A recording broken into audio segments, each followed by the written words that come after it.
I will talk about how can you enable this sign or know how you can do that on your work or start work to app. So you just follow these ways, then it's going to work with you. So all you have to do, so you just go down here, you click on this sign down here, you just click on it, then it's going to take you to this list. It's going to show for you like this here.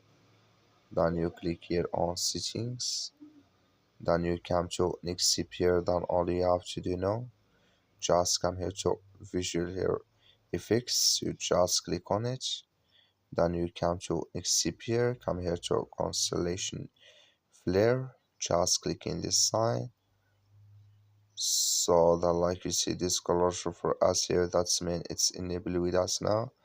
That's all you have to do. That's all. Thank you for watching. Don't forget to support us by liking, subscribe.